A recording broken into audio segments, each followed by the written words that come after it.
The marriage at Cana is not known for the marriage itself, but for the miracle Jesus performed of changing the water into wine. It was his first recorded miracle. It is not widely known that the marriage itself was important. It was one of the Savior's marriages.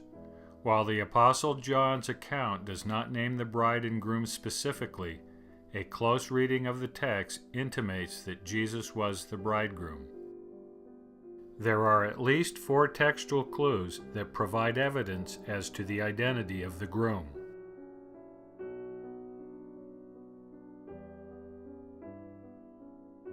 It is clear from the text that Mary had domestic authority at this marriage. This would be consistent with her position as mother of the bridegroom, Jesus.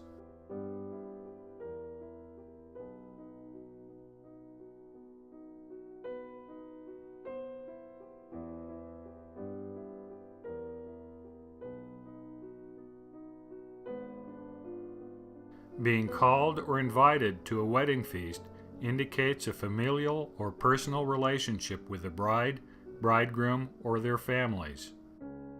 That all the disciples of Jesus were invited further indicates that their kinship or personal ties were with Jesus himself.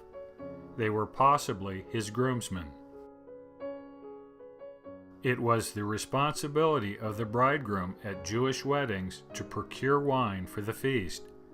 When the revelers wanted more wine, it was Mary who went to Jesus to procure more, which he did.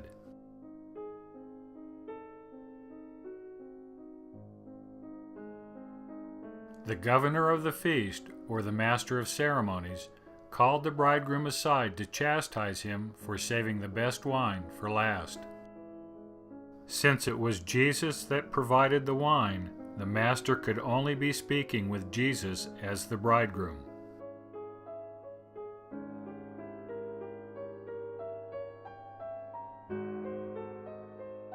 Of course, this is circumstantial evidence which can never prove that Jesus was the bridegroom. Fortunately, we have statements from Latter-day Apostles that confirm Jesus as the bridegroom at the wedding of Cana.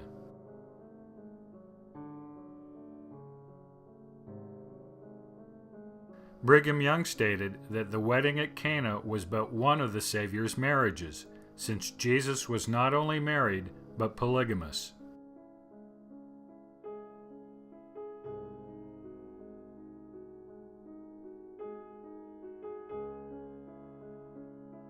Orson Hyde emphatically stated in behalf of the church and in conference that Jesus was the bridegroom at the wedding of Cana.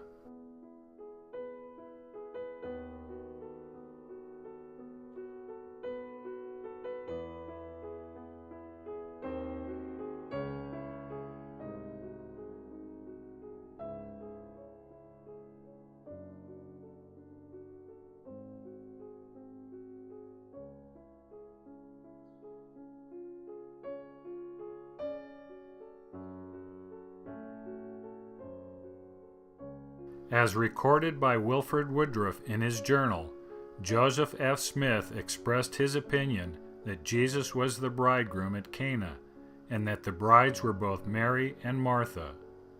Joseph F. Smith was second counselor to John Taylor in the first presidency at the time. For those who may doubt the premise that Jesus was married at Cana, these fundamental questions still remain. If Jesus was not the bridegroom at Cana, then who was? Jesus was required to marry by his own commandment to multiply and replenish the earth. If he was not married at Cana, then when and where was Jesus married? Orson Hyde's challenge, in the end, must be met.